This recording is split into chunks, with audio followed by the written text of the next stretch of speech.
Hi friends, all India bar examination రాసేవాళ్ళు తప్పకుండా ఒకసారి ఆల్ ఇండియా బార్ ఎగ్జామినేషన్ వెబ్సైట్కి వెళ్ళి అందులో ఉన్న ఇన్స్ట్రక్షన్స్ ఏమున్నాయి అవన్నీ కూడా ఒకసారి ఫాలో అవ్వండి. లాగిన్ అయ్యేటప్పుడు ఐడి అండ్ పాస్వర్డ్ని మీరు నోట్ చేసుకోండి. లేదంటే ఒకవేళ మిస్ప్లేస్ అయిందంటే మళ్ళీ మీరు కాల్ సెంటర్కి ఫోన్ చేసి వివరాలు కనుక్కోవాల్సి వస్తుంది. అందుకని మీరు ఇన్స్ట్రక్షన్స్ అన్నీ ఖచ్చితంగా ఫాలో అవుట్ చూడండి. ఇందులో ఉన్నటువంటి స్క్రోలింగ్ చూడండి. ఇందులో ప్రధానంగా ఏదైతే మనం బ్యారాక్స్ ఉంటాయో ఆ బ్యారాక్స్ అన్నీ కూడా వితౌట్ కామెంట్స్ అంటే బ్యారాక్స్ని తీసుకెళ్ళాలి. అది ఎగ్జామినేషన్ పర్పస్కి మనకు ఉపయోగపడుతుంది. ఏ బ్యారాక్స్ బాగుంటుంది అనేది కూడా కామెంట్స్ లేకుండా ఉన్నటువంటి బ్యారాక్స్ కానీ, లేదంటే ఇండియా కోడ్ వెబ్సైట్కి వెళ్ళి అందులో ఉన్నటువంటి బ్యారాక్స్ను ప్రింట్అవుట్ తీసుకెళ్ళచ్చు. India code website official government website కాబట్టి మనకి ఎటువంటి సమస్య రాదు. కాబట్టి ప్రింట్అవుట్స్ తీసుకెళ్ళచ్చు. లేదంటే బుక్స్ అయినా మనం మంచి కామెంట్స్ లేకుండా ఉన్న బుక్స్ మనకి మార్కెట్లో చాలా ఉన్నాయి. అడిగితే మనకి మొత్తం సెట్ అయిన ఆన్లైన్లో కూడా దొరుకుతాయి అన్నమాట. ఆన్లైన్లో కంటే కూడా మీరు వెరిఫై చేసి కామెంట్స్ లేకుండా ఉండే బ్యారాక్స్ని తీసుకెళ్ళండి. ఇల్లుస్ట్రేషన్స్ ఉండొచ్చు, వివరాలు ఉదాహరణలు ఉండొచ్చు, కానీ కామెంట్స్ అనేది ఉండకూడదు అన్నమాట. ఇందులో మనకి వెబ్సైట్లోకి వెళ్ళినట్లయితే కొన్ని ఇన్స్ట్రక్షన్స్ ఉన్నాయి. అవి ఏంటి అనేది చూద్దాము. ఇప్పుడు 17th ఎగ్జామినేషన్ సిలబస్ ఇందులో ఉంది. అందులో constitution 10, IPC 8, CrPC CPC 10, evidence act 8, alternate dispute వచ్చి 4 మార్క్స్, ఫ్యామిలీ లాలో Hindu adoption, maintenance act, Hindu marriage act ఇవన్నీ కూడా వస్తాయన్నమాట. అదేవిధంగా public interest litigation 4 marks, administrative law 3 marks, professional ethics 4 marks, company law, environmental law 2 marks. అంటే మొత్తము మీరు ప్రధానంగా గుర్తుపెట్టుకోవాల్సింది సిలబస్ అంతా చదవాల్సిన అవసరం లేదు. అది ఎటువంటి మనం చూడాలనేది నేను తర్వాత మీకు తెలియజేస్తాను. సైబర్లా, లేబర్ ఇండస్ట్రియల్ లా ఇవన్నీ కూడా మనకి ఇందులో ఉన్నటువంటి సిలబస్. ఇంకా సిలబస్ని ఇంకా అనౌన్స్ చేయలేదు. ఇందులో ఉన్న ఇన్స్ట్రక్షన్స్ అన్నీ కూడా ఒకసారి చూడాలి. ఇది వచ్చి డిజబుల్ పర్సన్స్కి in case of 40% more disability 20 minutes extra అనమాట. డిజబుల్స్ ఉన్న వారికి 20 minutes ఎక్స్ట్రా అని ఇస్తారు. ఇది మరి కొన్ని ఇన్స్ట్రక్షన్స్ మీరే సొంతంగా చూసుకోవడం వల్ల మీకు ఇటువంటి సందేహాలు అయినా కానీ ఇందులో తెచ్చుకోవచ్చు. లేదంటే హెల్ప్ సెంటర్కి కూడా మన డౌట్ ఉంటే కనుక్కోవచ్చు. డిజబిలిటీ పర్సన్స్ ఉన్నటువంటి ఇన్స్ట్రక్షన్స్ ఇవి. అందులో వాళ్ళు నోట్ చూడండి, the word preferably was used before class 10th or 12th వాళ్ళు మాత్రం అలో చేస్తారనమాట డిజబుల్ పర్సన్స్కి.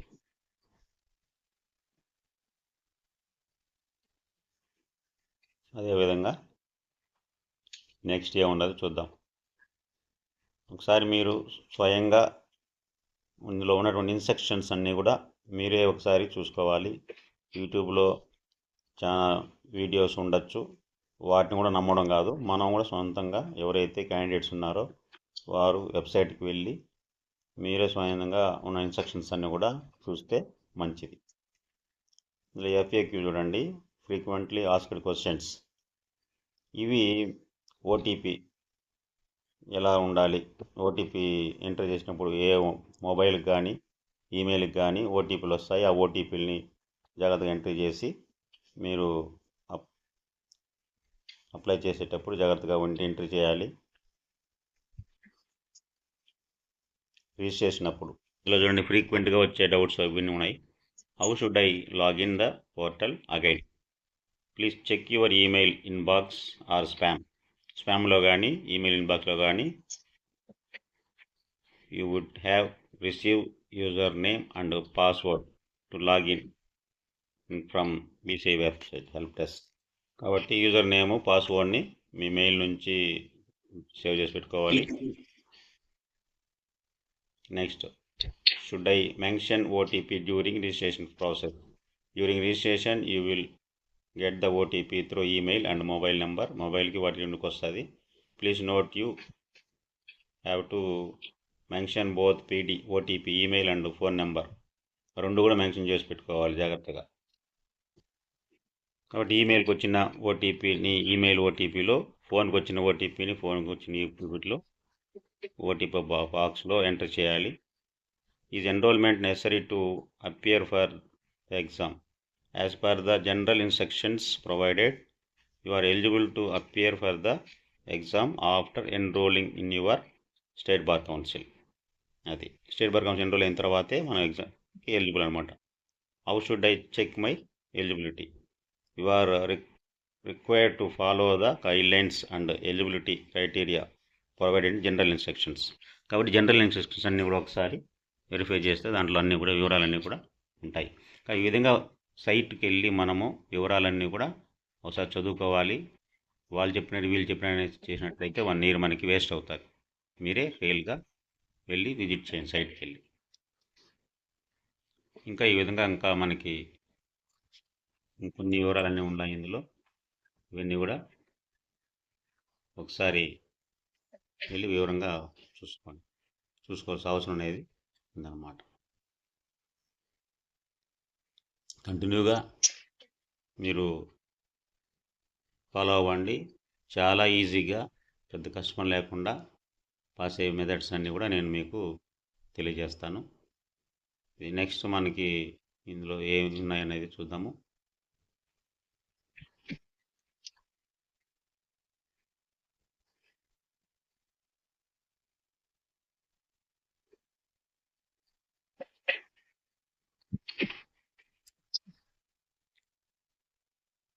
లేట్ మనకి హెల్ప్ డెస్క్ వివరాలు అనేది ఇందులో ఉంటాయి.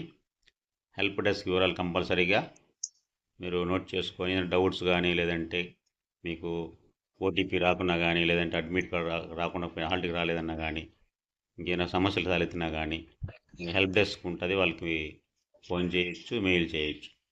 కాబట్టి రెస్పాండ్ అవుతారు కంపల్సరీగా. ఈ హెల్ప్ డెస్క్ వివరాలన్నీ కూడా చేసుకోవాలి. మెసేజ్ కూడా పెట్టచ్చు. లెఫ్ట్ సైడ్ ఉన్నది message, get in touch. Message కూడా పెట్టచ్చు, మెయిల్ పెట్టచ్చు, ఫోన్ చేయొచ్చు. కాబట్టి డౌట్స్ అన్నీ కూడా ఏమైనా వచ్చినప్పుడు మనం ఈ హెల్ప్ డెస్క్ను ఉపయోగించుకొని క్లారిఫికేషన్ తీసుకోవచ్చు. ఇవన్నీ కూడా ఆల్రెడీ మనము చూసాము. డిజబుల్ పర్సన్స్కి ఎక్స్ట్రా 20 minutes ఇస్తారు. అది దానికి సంబంధించి ఇన్స్ట్రక్షన్స్ అనమాట ఇవి. దాంట్లో వివరాలన్నీ ఎవరైతే డిజబుల్ పర్సన్స్ ఉంటారో వాళ్ళు కంపల్సరీగా ఎవరైనా హెల్ప్ తీసుకొని ఇవన్నీ కూడా కేర్ఫుల్గా చూడాల్సిన అవసరం అనేది ఉంటుంది. నెక్స్ట్ చూడండి.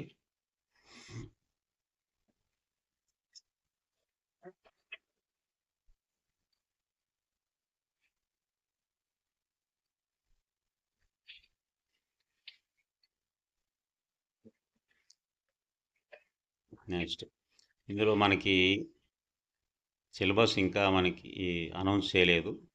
ఆ సిలబస్ వచ్చిన తర్వాత ప్రధానంగా CrPC, IPC, evidence act, criminal laws ఏదైతే ఉన్నాయో అది ఇంకా మనకి మారినటువంటి ఈ క్రిమినల్ లాసే ఉంటుందా, ఓల్డ్ యాక్ట్ ఉంటుందా అనేది క్లారిఫికేషన్ అయితే ఇంకా రాలేదు. మనకి సిలబస్ అనౌన్స్మెంట్ వచ్చిన తర్వాత మిగతా వివరాలన్నీ కూడా మళ్ళీ మనకి తెలుస్తుంది అనమాట.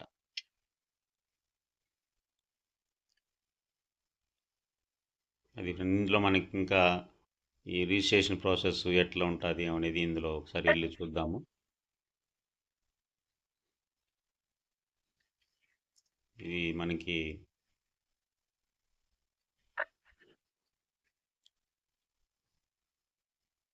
ఇది నోటిఫికేషన్ సంబంధించి నోటిఫికేషను 3/9 రావడం జరిగింది. డేటు ఇవన్నీ కూడా ఆన్లైన్ రిజిస్ట్రేషన్ 3 నుంచే స్టార్ట్ అయింది. పేమెంట్ తర్వాత 24 నుంచే. Online registration for examination 25th. Last date of payment online mode 28th October. Last date of corrections కూడా ఇప్పుడైనా ఉంటే మనం చేసుకోవచ్చు. అది October 30. Period of online release of admit card November 18th for క్యాండిడేట్స్కి ఇస్తారు. అదేవిధంగా డేట్ ఆఫ్ ఎగ్జామినేషన్ వచ్చి November 24th అనేది ఉంటుంది. ఇవన్నీ కూడా ఒకసారి మీరు నోట్ చేసుకొని కరెక్షన్స్ కానీ అడ్మిట్ కార్డ్ ఎప్పుడు వస్తుంది, కరెక్షన్స్ ఎప్పుడు ఉండాలి, లేదంటే మర్చిపోయేసి టైము మళ్ళీ ఇవన్నీ వేస్ట్ అయ్యే అవకాశం అనేది ఉంటుంది. అది నోటిఫికేషన్ పని ప్రింట్ తీసుకొని పెట్టుకోవడం అనేది చాలా ఉపయోగకరము. ఆ డేట్స్ అని కూడా ఒకసారి ఫాలో అవడానికి ఉంటుంది. మొబైల్లో ఉంటుంది కదా అనుకోకండి, ప్రింట్ తీసి ఆడైనా పెట్టుకుంటే అది మనం చూసుకుని వెరిఫికేషన్ చేసుకుంటూ ఉండొచ్చు. మనకు అడ్మిట్ కార్డ్ రాలేదు, ఇమీడియట్గా హెల్ప్ డెస్క్ వాళ్ళకి కాల్ చేసి అడ్మిట్ కార్డ్ ఎందుకు రాలేదు ఏమనేసి ఏదైనా ప్రాబ్లమ్స్ ఉన్నా కానీ కనుక్కోవచ్చు అన్నమాట. ఇది లాగిన్. ఇది మనం ఆల్రెడీ అనుకున్నాము, ఇలాగ యూజర్ ఐడి పాస్వర్డ్ మనకి మెయిల్కి కానీ ఓటీపీలు వస్తాయి, వాటిని మనం జాగ్రత్తగా సేవ్ చేసి పెట్టుకోవాలి.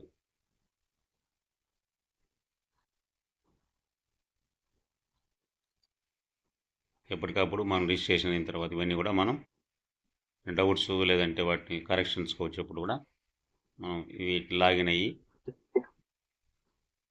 తీసుకోవాలన్నమాట. ఆ జనరల్ ఇన్స్ట్రక్షన్స్ కూడా ఒకసారి ప్రతి క్యాండిడేట్స్ జనరల్ ఇన్స్ట్రక్షన్స్ ఓపిక్గా అవసరం ప్రింట్ తీసుకొని జనరల్ ఇన్స్ట్రక్షన్స్ ఫర్ క్యాండిడేట్స్ ఇందులో చూడండి. జనరల్ ఇన్స్ట్రక్షన్స్ ఏమున్నాయనేది ఒకసారి చూద్దాము. Registration is mandatory for the apply. ఆన్లైన్లో మనం రిజిస్ట్రేషన్ చేయాలి. Your mobile number and email ID must be unique and valid. వాడుతా ఏదైతే ఉంటామో అది పెట్టుకోండి. They will be used for registration and all further communications. అన్నీ కూడా మీరు ఏదైతే ఈమెయిల్ ఐడి ఇస్తారో, ఫోన్ నెంబర్ ఇస్తారో అదే అనమాట. Throughout the examination process it is crucial that you keep your mobile number and email address active. There is no provision for changing this. కాబట్టి ఒకసారి ఫోన్ నెంబర్ ఈమెయిల్ ఇచ్చిన తర్వాత అదే మమ్మల్ని మార్చడానికి వీల్లేదు. Only one registration is allowed for the one candidate. కాబట్టి ఇది చాలా ఇంపార్టెంట్. అదేవిధంగా next, it is essential to provide accurate information during registration. Any false information found will result in the cancellation of your candidature. కాబట్టి cancel అవుతుంది. కరెక్ట్గా fall information ఇవ్వాలి. In the case of 80% disability 20 minutes extra. This is the general instructions. కాబట్టి మీరందరూ కూడా చాలా కేర్ఫుల్గా registration చేసినప్పుడు ఫాల్స్ ఇన్ఫర్మేషన్ ఇవ్వకుండా చూసుకోండి.